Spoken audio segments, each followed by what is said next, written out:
Assalamualaikum warahmatullahi wabarakatuh. Alhamdulillahi rabbil alamin. Wabihi nasta'inu ala umurid dunya waddin. Ashhadu an la ilaha illallah wa ashhadu anna muhammadan abduhu wa rasuluh. Allahumma salli ala sayyidina Muhammad wa ala alihi wa sahbihi ajma'in. Amma ba'd. Faqad qala Allah subhanahu wa ta'ala fi kitabil karim wa huwa asdaul qailin. A'udzu billahi minasyaitonir rajim. Bismillahirrahmanirrahim. Ya ayyuhalladzina amanu taqullaha haqqa tuqatih wa la tamutunna illa wa antum muslimun. Wahai orang-orang yang beriman, bertakwalah kalian kepada Allah dengan sebenar-benarnya takwa, dan janganlah kalian mati kecuali dalam keadaan beragama Islam. Wa qala idzan bismillahirrahmanirrahim. Ya ayyuhalladzina amanu dukhulu fis-silmi kaffatan wa la tattabi'u khutuwatis syaitan innahu lakum aduwwum mubin. Wahai orang-orang yang beriman, masuklah engkau ke dalam Islam secara sempurna, dan janganlah engkau ikuti langkah-langkah setan, karena sesungguhnya setan itu musuh yang nyata bagi kalian. Musuh kalian bukan polisi, musuh kalian bukan ulama, musuh kalian bukan tentara, musuh kalian bukan pemerintah, musuh kalian adalah setan, di mana setan itu musuh yang nyata bagi kalian. Dan ketika saya ceramah seperti ini, ternyata masih juga banyak setan yang berkeliaran. Setannya bukan pocong, tapi setannya berupa handphone. Orang sudah ceramah masih sibuk pegang handphone. Setan itu, bos, berusaha mempengaruhi perhatian supaya tidak dengar ceramah. Itu setan itu. Jadi simpan dulu HP-nya, kita dengar ceramah dulu sebentar. Nah, tidak usah rekam, ibu. Ibu-ibu yang pegang handphone selama saya ceramah, saya doakan suaminya kawin lagi. Nah, barulah dia simpan itu HP-nya. Baru kenapa bapak-bapaknya yang ketawa? Simpan dulu handphonenya, tidak usah rekam. Kalau ibu rekam, suaranya kabur, tidak jelas, gambarnya tidak jelas. Saya mau dengar Ustadz, gampang. Gimana caranya? Tuh ada kamera saya bawa. Ya, gambarnya jelas, sudah diedit, suaranya jernih. Sudah nonton, jangan lupa like and share. Nah, iya, kalau ada iklan jangan di skip. Kalau bapak skip, bapak dapat ilmu, saya tidak dapat apa-apa. Ya, alhamdulillah. Simpan dulu handphonenya ya. Saya biasanya memang tidak berkenan kalau siaran langsung. Ya, kenapa? Beberapa kejadian kalau kita siaran langsung ada kepleset lisan kita. Kalau begini kan enak, yang mendengar khusus muslim muslimah. Tapi kalau sudah masuk ke dunia maya, itu non muslim pun mendengar. Siapa tahu ada yang berbeda keyakinan kita, akhirnya marah. Saya kasih contoh, guru kita Ustadz Abdul Somad. Ustadz ditanya siaran langsung, bagaimana hukumnya main catur? Beliau jawab, haram apabila azan berkomandan kalian masih main catur. Dipotong itu azan, maka yang nampak haram. Marahlah seluruh pemain catur dari Sabang sampai Merauke. Padahal ada di situ azan, kau tidak datang ya haram. Saya juga ditanya, Ustadz Das'ad bagaimana hukumnya main catur? Haram. Masa Ustadz? Haram. Kenapa bisa? Kau bunuh Perdana Menteri sama Raja. Ibu bapak saudara-saudara sekalian, kita simpan dulu handphone, kita dengar dulu ceramah. Wa qala idzan bismillahirrahmanirrahim. Innallaha wa malaikatahu yusalluna 'alan nabi. Ya ayyuhalladzina amanu sallu alaihi wa sallimu taslima. Sesungguhnya Allah dan para malaikatnya bersalawat kepada Rasulullah Muhammad sallallahu alaihi wasallam, maka wahai orang-orang yang beriman, bersalawatlah kalian kepada Rasulullah dengan sebaik-baik salawat. Suatu kali Nabi lagi duduk-duduk, Bu, bersama malaikat Jibril. Tiba-tiba Nabi melihat ada malaikat 1 juta jari-jarinya. Ibu-ibu berapa jari-jarinya, Bu? 10. Cacat dong. 20 dong, ada kan ada kaki. Ini malaikat 1 juta jari-jarinya. Nabi kagum. Jibril, malaikat apa itu? Oh, itu malaikat yang Allah hadirkan untuk mencatat air ketika hujan. Kira-kira ada yang bisa mencatat air hujan? Ada, Pak? Biar sebanyak duitnya Pak Sandi, tidak bisa dicatat itu. Ya kan? Kenapa tidak bisa dicatat air hujan? Jumlahnya banyak, jatuhnya bareng-bareng, laju. Biar banyak, kalau jatuh satu-satu bisa dicatat. Ini banyak barang-barang laju, tidak bisa dicatat. Begitu banyaknya. Lalu Nabi bertanya kepada malaikat pencatat hujan, wahai malaikat, apa betul kau mampu mencatat air ketika hujan? Ya, kau lihat ini saya sibuk mencatat. Saya catat yang jatuh di gunung, di laut, di darat, semua aku catat ya Muhammad. Satu yang tidak bisa aku catat, apa? Ketika umatmu berkumpul di rumah Pak Menteri Sandiaga Salahuddin Uno. Mereka duduk bareng-bareng, lalu mereka bersalawat kepadamu bareng-bareng. Saya tidak bisa mencatat betapa banyak yang Allah turunkan rahmat di rumah itu. Kalau Bapak tidak bisa memperbanyak amal dengan tahajud, tidak bisa memperbanyak amal dengan duha, tidak bisa memperbanyak amal dengan bangun masjid, tidak mungkin memperbanyak amal dengan haji tiap tahun, tidak bisa. Lalu perbanyaklah amal ketika duduk seperti ini, salawat bareng-bareng. Itu pahalanya lebih banyak daripada air yang hujan ketika turun hujan. Maka saya mau ajak kita salawat. Bisa? Bisa? Ayo kita ikut bareng-bareng. Salatullah salam ala toha rasulillah. Salatullah salamullah ala yasin. Alhamdulillah. Bapak Ibu saudara-saudara sekalian teristimewa yang kita hormati, Bapak Menteri Pariwisata dan Ekonomi Kreatif Bapak Haji Salahuddin, Bapak Sandi Salahuddin Uno, yang insya Allah dimuliakan dan dirahmati oleh Allah Subhanahu wa Ta'ala.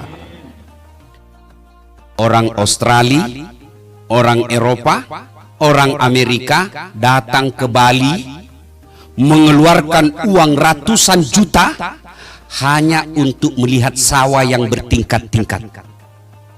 Itu orang Amerika, Eropa, Australia datang hanya untuk melihat sawah yang bertingkat-tingkat. Alhamdulillah saya tidak perlu keluar uang banyak-banyak. Ketika ada di kampung, saya pergi jalan-jalan sedikit tidak sampai 1 kilo, saya keluar dari rumah saya di kampung, saya sudah bisa melihat hamparan sawah yang ada di kampung saya.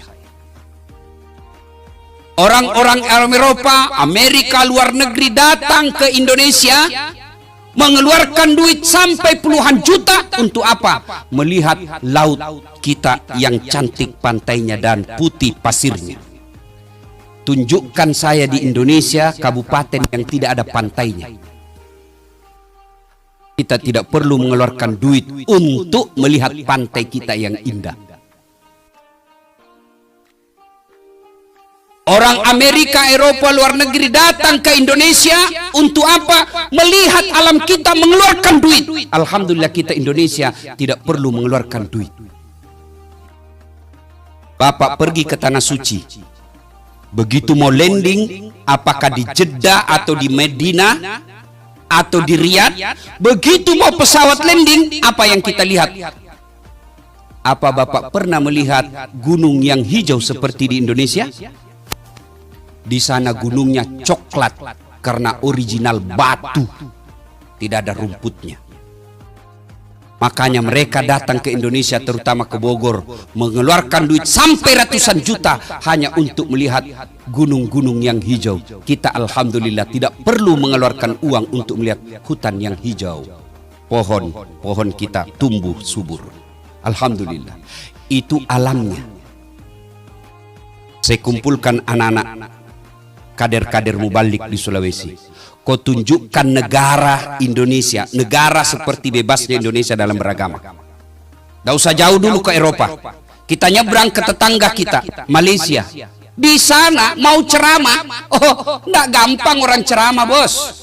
Kau harus punya permit, izin dari pemerintah kerajaan, baru boleh kau ceramah. Sebelum ceramah, sampaikan dulu apa naskah ceramahmu kepada, kalau di sini setingkat Kementerian Agama, diperiksa dulu, baru boleh tampil ceramah. Indonesia, biar anak-anak yang baru belajar agama 1 bulan, sudah bisa ceramah di masjid.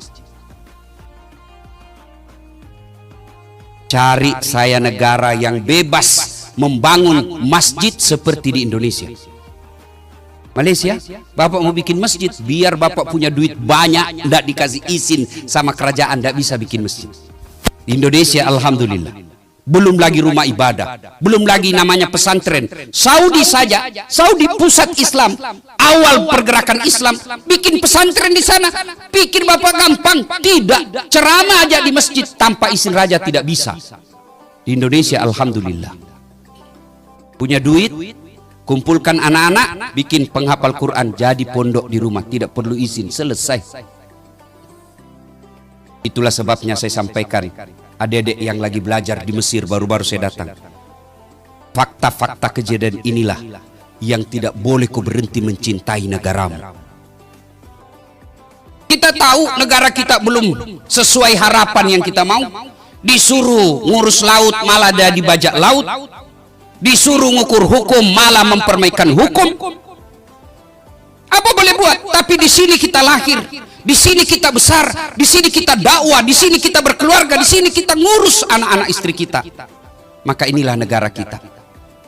Tidak boleh menjadi alasan untuk membencinya.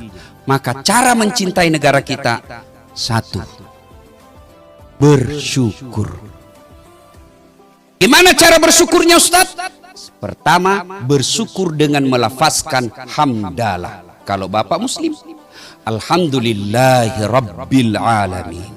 Supaya berbekas di hati, ucapkan ucapan itu, usahakan ucapannya di mulut, kedengaran sedikit di telinga, dan ucapkan secara fasih. Kalau bapak ucapkannya tidak terdengar telinga, kemudian ucapannya juga tidak fasih, biasanya tidak berbekas di hati. Alhamdulillah. Alhamdulillah, tak ikhlas betul.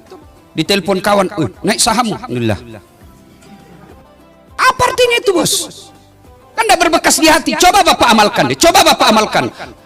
Kedengar sedikit di telinga, usap dada, alhamdulillahirabbil alamin. Pasti ada bekasnya. Kalau bapak cuma ucapkan tidak ikhlas dan tidak, cara mengucapkannya juga tidak fasih, tak berbekas itu. Bapak bersikir 24 jam tapi tidak pasti caranya, tidak bagus pengucapannya, tidak ada bekasnya. Saya biasa heran di masjid Pak Menteri, sama-sama subhanallah dibaca, sama-sama 33, sama-sama mulainya, saya baru 11 dia sudah sampai. Dia bilang saja sembilan. Kalau sudah gue yang kepala sembilan. Apa artinya itu sunnah? Dullah. Ada dullah di sampingnya, apa kau panggilkan saya? Siapa panggil kau? Itu saya dengar tadi dullah. Ucapkan dengan fasih. Alhamdulillahi rabbil alamin. Langkah pertama. Jadi tadi Pak Menteri umumkan, alhamdulillah pergerakan ya naik. Alhamdulillahi rabbil alamin. Yang kedua, anjuran agama, sujud syukur. Bagaimana cara sujud syukur? Sama sujudnya ketika sholat, cuma tidak harus ada rukunya, tidak harus ada wudunya, dan tidak harus di tempat ibadah, rumah ibadah. Nah, di mana saja. Tiba-tiba dapat kabar, alhamdulillah anakmu lulus PNS. Alhamdulillahirabbil alamin. Perhatikan, tempat sujud di kantor samping meja sujud. Apa yang kita ucapkan? Terserah ibu, boleh dengan kreativitasnya masing-masing, boleh dengan kalimat ini, ya Allah, terimalah sujud hamba ini sebagai tanda terima kasih dan syukur hamba kepadamu atas nikmat yang engkau berikan kepadaku. Sujud. Di mana, Ustaz? Samping meja kerja boleh. Di mana boleh? Di teras. Ketika lagi duduk-duduk tiba-tiba bersujud boleh. Jalan raya boleh, yang penting tidak ada lalu lalang mobil. Kalau ada, bos, kau ditabrak mobil, belen-belen namanya itu. Ya, jelas. Sujud syukur. Yang ketiga, caranya seperti yang dijelaskan tadi Pak Menteri, adalah bertafakkur. Apa itu tafakkur? Evaluasi diri. Apa yang dievaluasi? Satu, kalau kita berkaitan dengan tahun, sudah seberapa banyak umur yang kita lakukan Allah berikan ini untuk kebaikan. Bapak-bapak, tahu enggak? Ketika kita di padang mahsyar, Padang Mahsyar itu, kata Nabi, seluruh manusia dikumpul dari Sabang sampai Merauke, dari Adam sampai kiamat. Berapa triliun manusia itu? Bayangkan Pak, berapa triliun manusia dari Adam sampai kiamat, dan kita kumpul satu tempat dan dipanggil satu-satu dan diadili oleh satu Khalik, satu Allah, satu loket. Ini kan baru-baru kita vaksin toh, Gelora Bung Karno, ribuan orang ngantri dari pagi sampai sore, pasti giliran habis vaksin ulang lagi besok. Padahal kita ngantri dari pagi, ngantrinya ada musik kita dengar, ngantrinya ada konsumsi, ngantrinya di bawah tenda, kadangkala ada AC-nya. Di Padang Mahsyar jangan pikir ngantrinya ada konsumsi, tergantung amal. Dan pada saat itu kita dipanggil satu-satu. Siapa dulu yang dipanggil? Nenek kita yang duluan wafat? Tidak. Siapa dulu dipanggil? Nama-nama Islam dulu. Abdurrahman, Abdul Jabbar, Sandiaga Salahuddin Uno, Dasat Latif. Nah, itu dulu dipanggil. Tony, Joni, Rudi, Ningsi, Nining, Titi, Tuti. Ah, di belakang dipanggil juga Pak, tapi di belakang. Ini silahkan baca di kitab Durratun Nasihin. Dipanggil juga, tapi Bapak lama panggilnya. Gimana kalau sudah terlanjur nih Ustadz namaku ini? Misalnya namanya sudah terlanjur Lionel Messi. Gimana itu Ustadz? Ya sudah diislamkan hari ini masuk tahun baru. Gimana cara mengislamkannya? Tidak usah diubah kita punya ijazah, cukup tambah di depannya Muhammad Lionel Messi. Tidak nyambung Ustadz, biar aja. Yang penting kau selamat di akhirat. Ya kan? Masih ingat? Dia ketawa bos, saya serius ini. Jadi Bapak bayangkan yang punya nama-nama lain-lain, ya, islamkan tahun baru. Tidak mesti dirubah ijazah, ijazah tidak berlaku di akhirat. Mulai besok kita grup WhatsApp semua. Mulai hari ini demi menyempurnakan keislaman saya. Misalnya namanya tadi Desi Ratnasari, kan? Misalnya kan? Nah, kita tambah di situ Siti Desi Ratnasari. Tidak nyambung Ustadz. Biar yang penting aman di akhirat. Bapak masih ingat almarhum Bapak Presiden, Bapak Pembangunan Republik Indonesia, Pak Harto. Sebelum haji di TV-TV waktu itu didominasi oleh TVRI, nama beliau hanya Soeharto. Setelah haji dan diislamkan namanya raja waktu itu, lalu ditambah dengan nama Muhammad Soeharto, istri beliau ditambah Siti di depannya. Panggillah kita satu-satu, dan pada saat itu ya diperiksa kita. Maka cara bersyukurnya adalah dengan sujud syukur lalu evaluasi. Dan di Padang Mahsyar ada 4 pertanyaan dulu, seleksi berkas lah kira-kira. Seleksi berkas. Jadi sebelum berangkat kaki kita, kata Nabi, sebelum beranjak kaki kita di Padang Mahsyar kelak, ada 4 pertanyaan yang disodorkan untuk dijawab. Hari ini sebagai tanda terima kasih saya kepada Pak Menteri yang mengundang saya di sini, saya bocorkan ini soal. Silakan siapkan jawabannya. Ya, tidak usah kasih tahu yang tidak hadir. Nah, satu yang akan ditanya adalah umurmu kau gunakan untuk apa? Bapak sudah bisa jawab itu. Yang berkaitan umur ada 2 pertanyaannya. Lalu dijawab lagi, masa mudamu kau gunakan untuk apa? Sudah, silakan. Pak Sandi pasti sudah bisa tahu masa mudanya apa. Ya, pertama kali saya lihat Pak Sandi ini waktu saya kuliah di Jalan Utama Makassar. Waktu itu saya ingat sekali iklan Bang Bukopin warna kuning. Saya ingat sekali, saya bilang, gagah betul ini kayak orang bule, ya kan? Di situ Bang Bukopin, Sandi S Uno. Saya mungkin anaknya Ibu Min Uno ini. Kan zaman saya sekolah Ibu Min Uno terkenal juga sampai sekarang, ya. Nah, bisa dibayangkan, sudah bisa dicatat gimana masa muda kita. Dan hebatnya Allah, ibarat film Pak Menteri, sebelum ditayangkan itu film di akhirat, masih ada waktu untuk mengedit. Karena semua akan ditayang kehidupan para kita di Padang Mahsyar nanti. Dan itu ditayang satu demi satu Pak. Seluruh penduduk dunia itu melihat. Oh, pantas hilang kursi di kantor. Ternyata kau yang bawa. Sudah ditulis inventaris kantor kementerian, ada di rumahnya. Pak, security yang dipecat, ternyata ini yang ngambil. Itu di syuting semua. Ini kamera ini, CCTV di kantor Pak, mati listrik, tidak ada lagi bisa merekam. Tapi kameramennya Allah, Raqib dan Atid, mencatat 24 jam. Dan dia selalu siaga.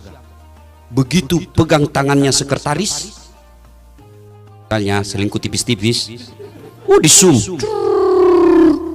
Tanda tangan salah gunakan tangan kita, di zoom. Dan pada saat nanti di padang mahsyar ditayangkan semua film-film kita. Alhamdulillah, maha pengasihnya Allah. Sebelum ditayang film itu, Allah kasih, edit kau dulu filmmu saat. Sebelum tayang, edit nih, hapus yang tidak penting, hapus yang bikin kamu malu. Hapus. Apa hapusnya? Itulah taubat. Itulah taubat. Allah kasih. Silakan hapus sebelum tayang. Taubat. Dan hebatnya Allah kita, Tuhan kita, beda dengan manusia. Saya datang, Bapak datang sama saya, Ustaz, maafkan saya Ustaz. Kenapa? Ada dulu hilang sendalmu toh? Iya, waktu kopi ceramah saya ngambil itu. Jengkel saya kau bahas terus tentang hamar, kayak kau sindir saya. Saya sudah taubat, saya ngambil sendalmu. Saya bilang apa? Oke, saya maafkan kau, tapi jangan kau lagi lewat depan rumahku. Masih ada syaratnya. Pak Sandi mohon maaf, dulu pilpres Bapak minta bikin baleho 10, cuma 5 saya bikin. Maafkan saya Pak. Saya maafkan kau, tapi jangan kau lagi lewat depan saya. Ini semua ini tim sukses yang sukses sendiri. Kan? Ada begitu di sini? Tidak ada kan? Tidak ada. Oke. Kalau manusia masih ada tapinya. Tapi Allah, Bapak maksiat, banyak melakukan dosa dan kesalahan. Dalam hadits qudsi Allah jelaskan, kau datang bawa dosa penuh langit dan bumi, ampunanku jauh lebih besar daripada dosamu. Coba bayangkan. Dijelaskan pula, kau datang membawa dosa dengan berjalan, maka aku menyambutmu dengan berlari. Dan hebatnya lagi Allah, Tuhan kita, kita datang mengakui dosa dan kesalahan kita, Allah kasih hadiah. Apa hadiahnya? Innallaha yuhibbut tawwabina. Saya cinta kepada hambaku yang bertobat. Sudah salah, sudah maksiat, sudah ngaku dosa, datang mengaku dosa, lalu Allah katakan, saya cinta kepada hambaku yang bertobat. Maka akhir tahun ini, setelah bersyukur, berevaluasi umur kita gunakan untuk apa? Maka berikutnya lagi, rezeki yang Allah berikan, nikmat yang Allah berikan, jabatan yang Allah berikan, sudah seberapa banyak digunakan untuk fisabilillah, jalan agama Allah. Mari silakan, jabatan yang Bapak titipkan sudahkah dimanfaatkan jalan agama Allah? Kalau Pak Menteri, selalu saya bilang di depan pejabat, keliru seorang pejabat kalau tidak memudahkan jabatannya masuk surga. Keliru Pak. Saya dakwah, ayo sholat jamaah. Satu aja belum tentu mau langsung pergi sholat jamaah. Tapi coba kalau Pak Menteri di kantor Kementerian Pariwisata, sholat jamaah kan tidak pernah saya lihat. Besok Pak belum azan sudah ada itu di masjid. Itulah hebatnya kekuasaan. Iya Pak, Bapak sholat jamaah di masjid kantor kementerian, Assalamualaikum warahmatullahi, Assalamualaikum warahmatullahi. Langsung Bapak panggil ajudan. Tidak pernah juga saya lihat itu Pak ini nih Pak, asisten itu, eselon itu sebut namanya, ajudan telepon, Pak, Bapak dicari sama Pak Menteri di masjid. Besok Pak belum azan sudah ada di dalam Pak. Itulah hebatnya kekuasaan. Maka keliru ketika kekuasaan itu tidak memudahkan kita masuk surga. Maka bersyukur kepada Allah masuk di tahun baru, meninggalkan tahun lama ini 2021 dan masuk 2022, maka caranya lagi adalah mari manfaatkan apa yang Allah berikan untuk fisabilillah, jalan agama Allah. Para ilmuwan, Allah akan tanya nanti, ilmumu kau gunakan untuk apa? Penceramah, ceramahnya hanya menghasut dan memecah belah umat. Ada juga. Maka akan ditanya. Jabatan, ilmu, harta akan ditanya. Masya Allah. Harta, sebenarnya kita ini Pak, semua enak buat kita. Ya. Tentu Pak Sandi soal harta banyak pertanyaannya Banti dibanding pertanyaannya bagi security. Kan ditanya itu yang 4 tadi saya katakan. Nabi jelaskan, hartamu kau dapat dari mana, kau gunakan untuk apa? Itu pertanyaan. Nah, tersangka pertama maju. Nama Inem. Pekerjaan pembantu rumah tangga. Hartamu kau dapat dari mana? Saya kan pembantu, sebenarnya tidak ada cita-cita jadi pembantu. Cuma ibu saya sakit di kampung, tidak punya sertifikat, tidak punya jasa kursus, hanya bisa mencuci. Ya saya jadi tukang cuci di kota. Berapa? 3 juta per bulan. Kau belanjakan itu apa? 2 juta saya kirim ke orang tua saya sakit, 1 juta operasional saya selama 1 bulan di kota. Kau sholat? Alhamdulillah, bukan cuma 5 waktu. Sunnah saya lakoni. Kau puasa? Alhamdulillah, bukan cuma Ramadan, Senin Kamis saya jalankan. Karena kadang kala Tuhan saya makan, saya tidak makan, ya lebih daripada saya lapar, saya lebih puasa. Kau haji? Mau betul, tapi tidak ada rezeki. Mobil? Oh, mana ada mobil. Motor? Tidak ada juga. Sepeda pun tidak ada. Oh, kesian betul. Ya mau apa Tuhan? Ini aja pemberianmu. Lalu Allah sampaikan, Inem, meskipun kau di dunia hina di hadapan manusia, tapi kau mulia di hadapanku kali ini. Masuk kau ke dalam surga dengan segala kemuliaan yang aku persembahkan kepadamu. Kan tidak ada pertanyaan Pak, sedikit. Rumah, tuan rumah yang punya. Mobil, tidak ada. Tidak ditanya bannya, tidak ditanya pembeli bensin. Selesai urusannya. Tersangka berikutnya maju. Nama Haji titik-titik. Nah ditanya itu, kalau dilihat gajimu, tidak bisa kau beli itu sepatu semahal itu. Dari mana itu? Anu apa? Tidak jelas ditempeleng. Oh, berdarah telinganya. Mau lari ditarik lari. Itu behel istrimu. 40 juta kalau dilihat itu tidak bisa kau bayar. Dari mana itu? Anu apa? Pak, ditinju lagi. Dia mau lari lagi. Itu keramik di rumahmu dari mana itu? Babak belur dia Pak. Berdarah-darah mukanya. Masuk juga surga tapi sudah babak belur. Tersiok-siok lah dia. Ketemu sama Inem. Anak buahnya, pembantunya. Pak Haji, kenapa mukanya Pak Haji? Yang banyak tanya di situ kau. Dari mana Pak Haji baru muncul? Saya sudah lama di dalam ini, kok baru muncul Pak Haji? Terlambat Inem. Kok bisa terlambat? Saya kira Bapak punya mobil 4 itu waktu di dunia. Iyalah, gara-gara itulah 4 mobil, banyak sekali pertanyaan. Maka masuk tahun baru, renungi kekayaan yang Allah titipkan kepada kita. Allah tidak melarang kita jadi orang kaya. Allah mintalah kayalah seperti Pak Sandi. Kaya, muda, cerdas, cakep. Saya mati akal hadapi Pak Sandi. Biasanya kalau ada pejabat yang cakep atau selebriti atau apa jamaah yang cakep, saya masih bisa menang. Saya bilang, saya memang tidak cakep, Bapak ini lebih cakep dari saya. Saya akui saya tidak cakep, tapi saya penuh pesona. Mana buktinya bapak-bapak semua mau foto tuh? Nah itu, tapi Pak Sandi juga penuh pesona.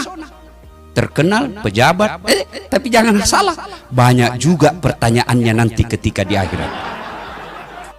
Yang ketawa saya seriusin. Maka Allah tidak melarang kita jadi pejabat, Allah tidak melarang kita jadi orang kaya, Allah tidak melarang kita jadi orang cerdas, bahkan kalau perlu kaya semua orang Islam supaya mengangkat marwah orang Islam, tidak menjadi peminta-minta, tidak bawa-bawa proposal, kaya.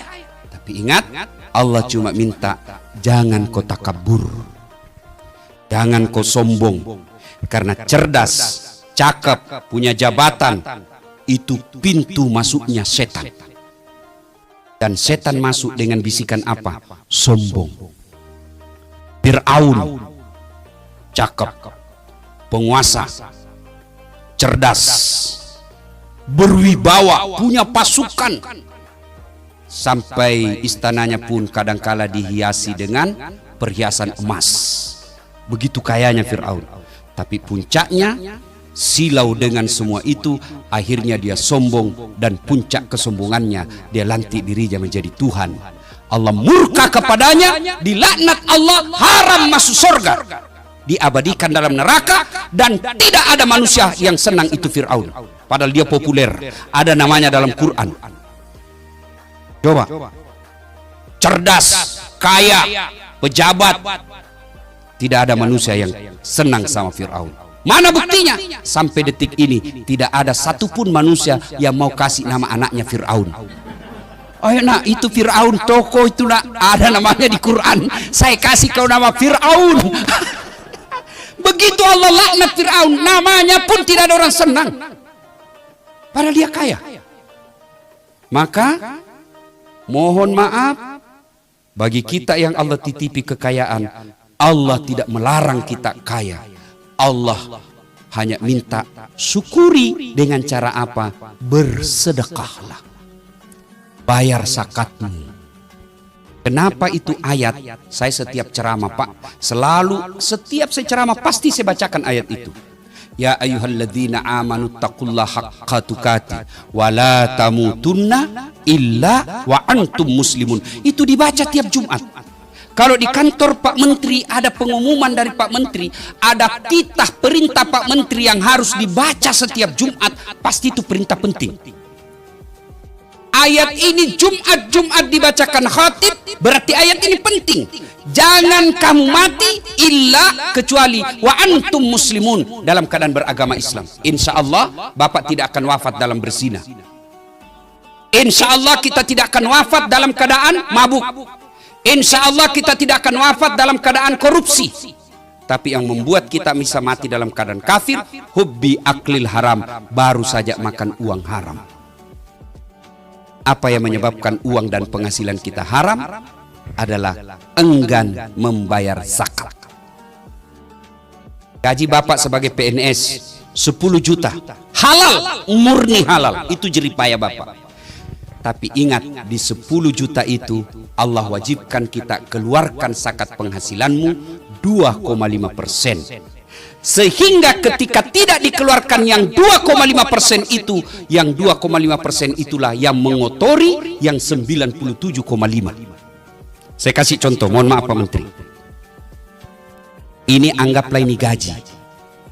Air putih, ini halal atau haram? Halal. Bersih, suci, halal. Penghasilan kita.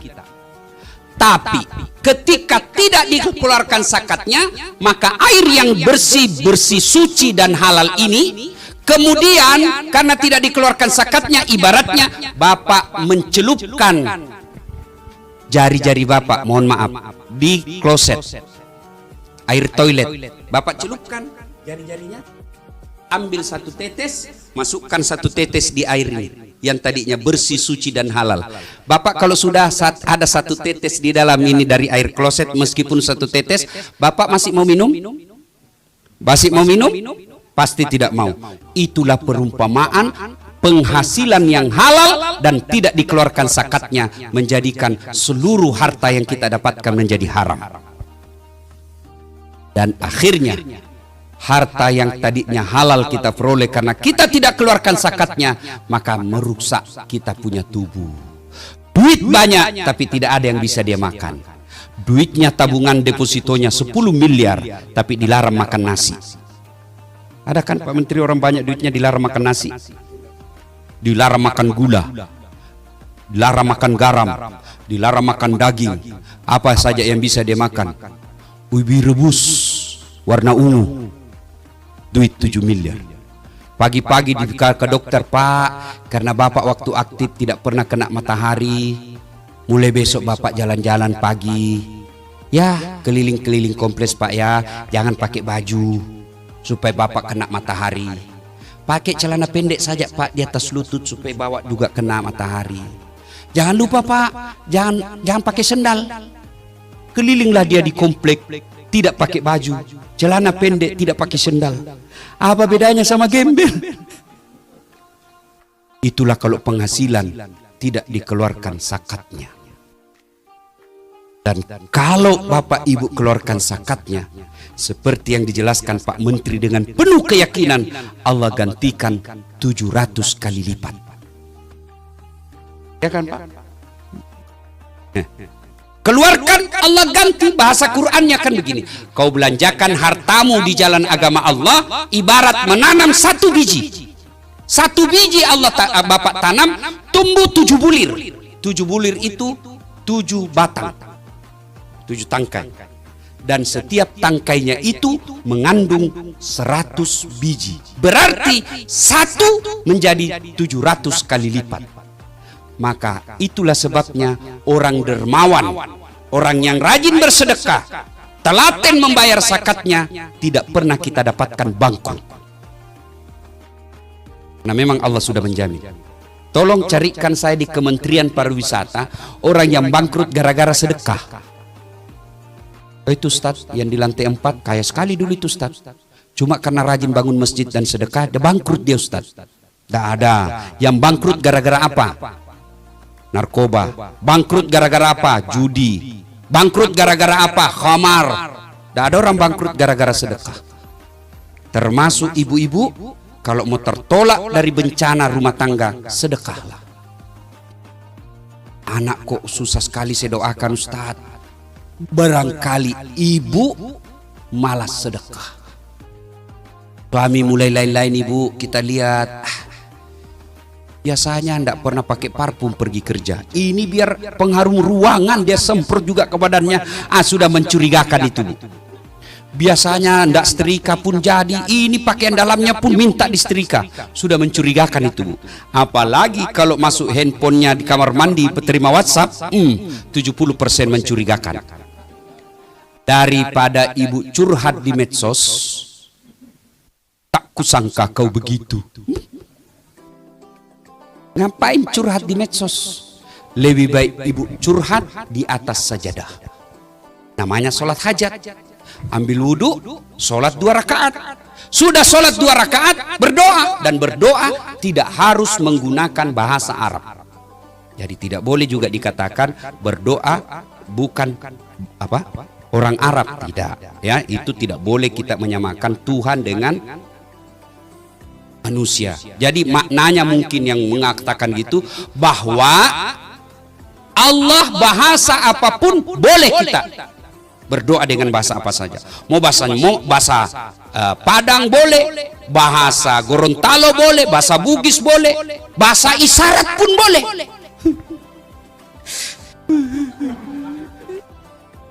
Itu bahasa isyarat, Allah sudah tahu. Sudah itu ibu, sudah ya Allah. Saat yang membolak-balikkan hati suamiku, tidak mungkin saya bisa menjaga suami saya 24 jam. Saya periksa HP-nya, ternyata masih ada yang dia sembunyi. Engkau maha memelihara. Palingkan hati suamiku kepadaku. Lindungi dia dari wanita jahat. Buat dia pusing kepalanya kalau dia tidak lihat saya 1 jam. Dikabulkan doanya. Ya, lalu supaya cepat doa dikabulkan, tolak bala. Dengan cara apa? Sedekah. Lalu lengkapi doa kita. Ya Allah, ini ada duit saya 1 juta. Besok saya bawa ke pembangunan masjid. Tolak bala. Mudah-mudahan 1 juta itu Allah melindungi suami saya dari wanita jahat. Bismillah. Coba ibu amalkan. Cuma yang jadi masalah kalau suaminya juga bangun sholat tengah malam. Karena dia sudah tahu juga rumusnya. Ya Allah, capek sudah saya menghadapi istri saya, Allah. Ada duit, tidak ada duit, marah aja kerjanya, ya Allah. Ya Allah, ini ada duit saya, tolak balas 1 juta ya Allah. Saya bawa ke panti asuhan. Mudah-mudahan tolak balas 1 juta ini istriku ikhlas saya kawin lagi. Bingung malaikat, yang mana ini dikabulkan? Ayo sedekah. Sedekahlah tolak bala. Saudaraku yang ada di kantor kementerian ini, Bapak mau mendapat posisi yang baik, tidak usah cari muka sama Pak Menteri. Bapak sudah Allah berikan muka yang baik. Tidak usah cari, ada juga itu pegawai. Kalau di depan menterinya kan tidak punya harga diri. Ya Pak, ya Pak. Santai mako cowok. Menteri ada pensiunnya. Ganti lagi, cari muka kok lagi. Ganti lagi, cari muka lagi. Capek. Cari muka kepada Allah. Kalau Allah yang takdirkan kamu pada posisi satu, dunia yang mau menghalangi tidak mampu.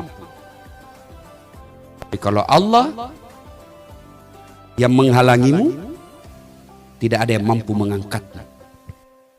Maka lebih baik minta kepada Allah. Caranya berdoa, sudah itu tolak bala dengan sedekah. Apa diamalkan?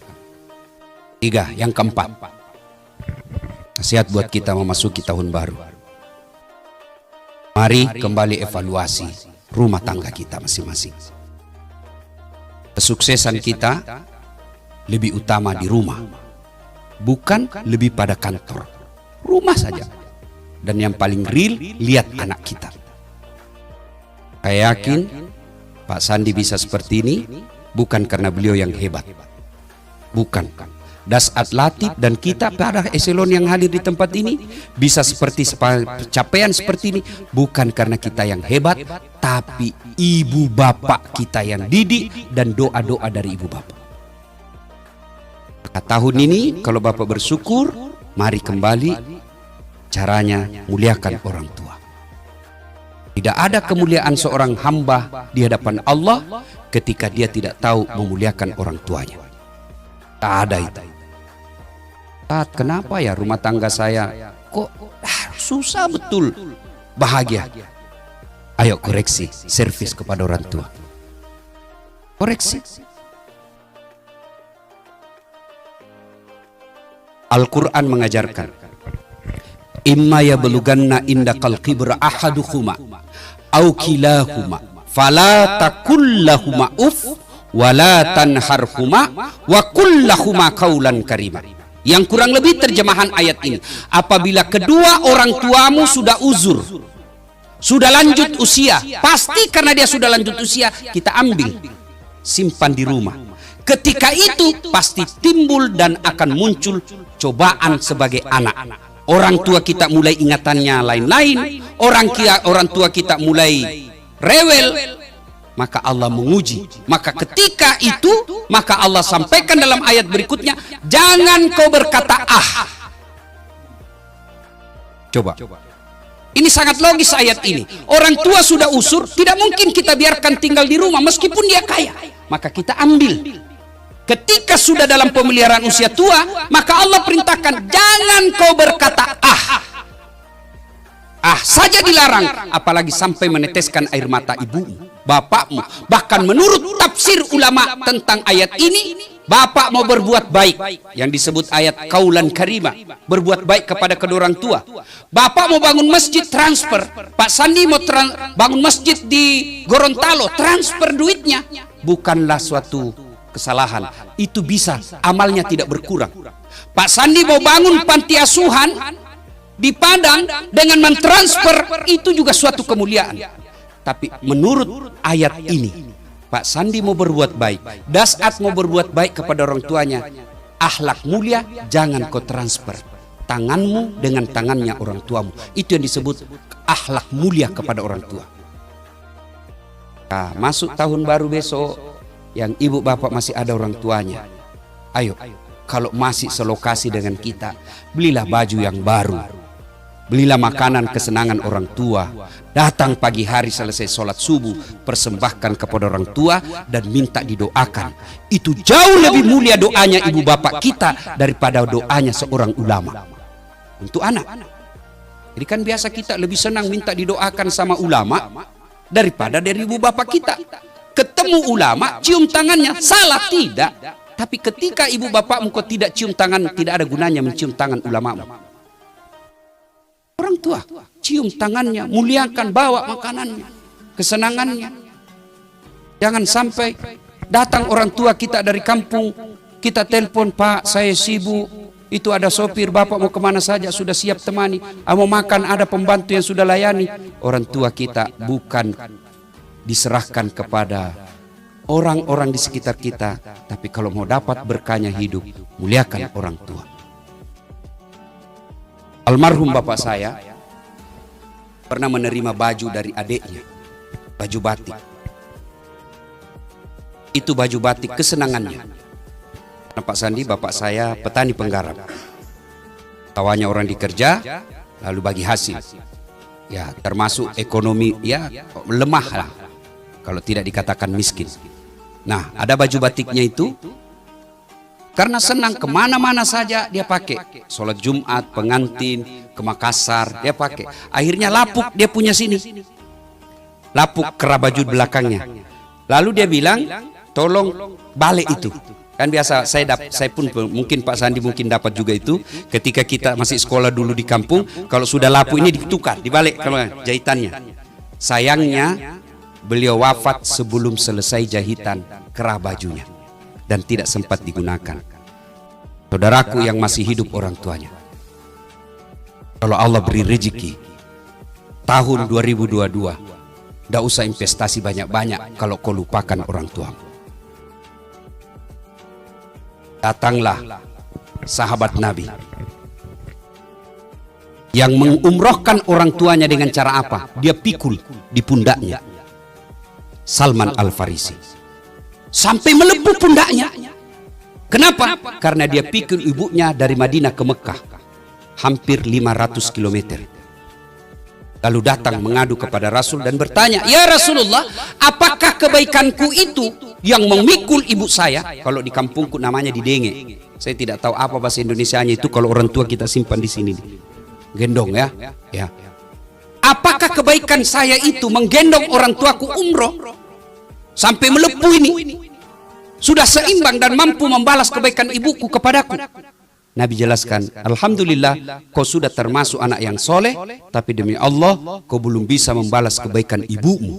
Kok bisa begitu? Lalu ditanya, waktu kau umrohkan ibumu, apakah ada darah dari tubuhmu yang menetes? Tidak ya Rasulullah.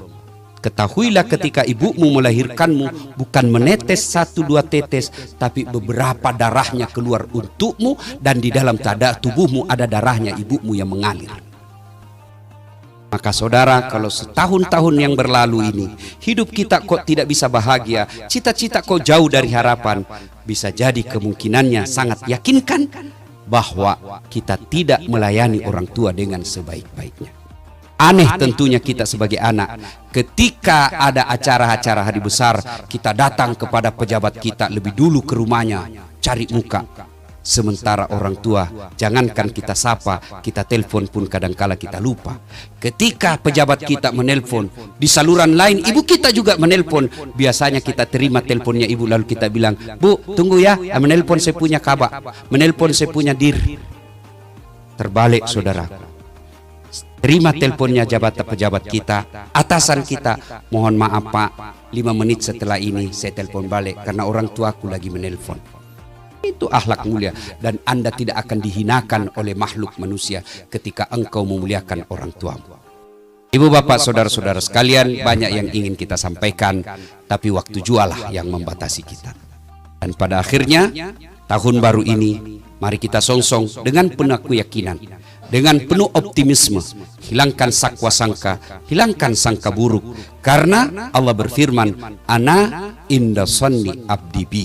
Saya tergantung sangkanya hambaku.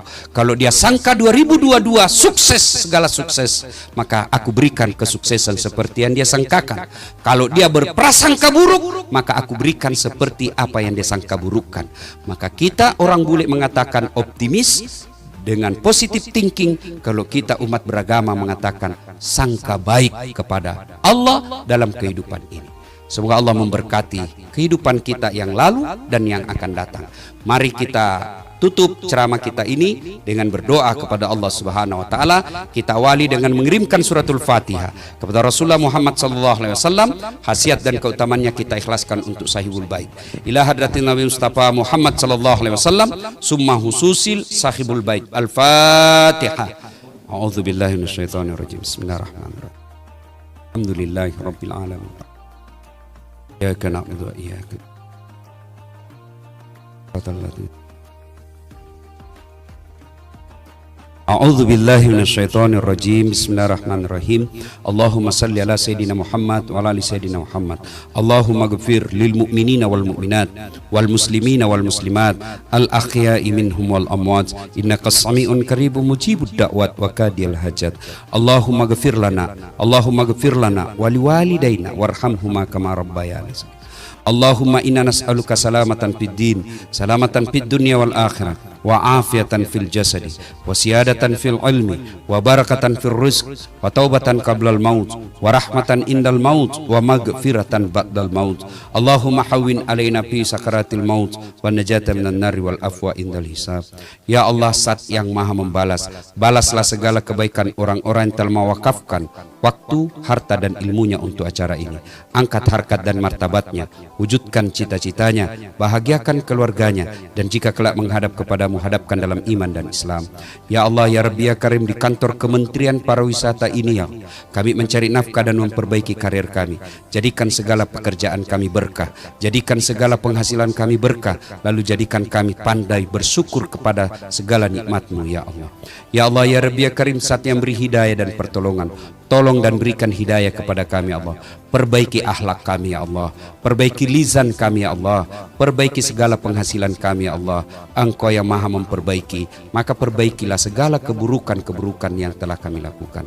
Rabbana innana sami'na munadi yunadi lil iman an amanu bi rahmatika ya arhamar rahimin.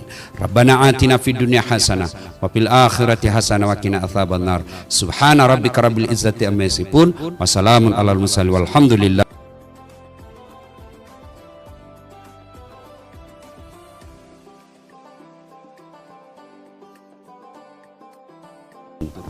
Ya, tidak biasa karena orang Bugis itu tidak tahu berbelit-belit dia. Dia langsung saja, kalau orang Bukin pantun, aku melihat ada bunga di dalam taman, padahal maksudnya cewek cantik. Kalau orang Bugis dia bilang, cantik anakmu, gimana kalau saya lamar? Nah, itu dia langsung begitu saja orang Bugis, ya. Saya berpantun untuk menghargai Pak Menteri, ya, tapi jangan masukin dalam hati. Lebat batang padi jerami, padi dipanen di pagi hari, niat hati berpoligami, apa daya takut istri. Burung cendrawasih terbang tinggi, mencari makan di pagi hari. Bukan kami takut istri, cuma istri lebih berani. Demikian, wabillahi taufiq wal hidayah. Assalamualaikum warahmatullahi wabarakatuh.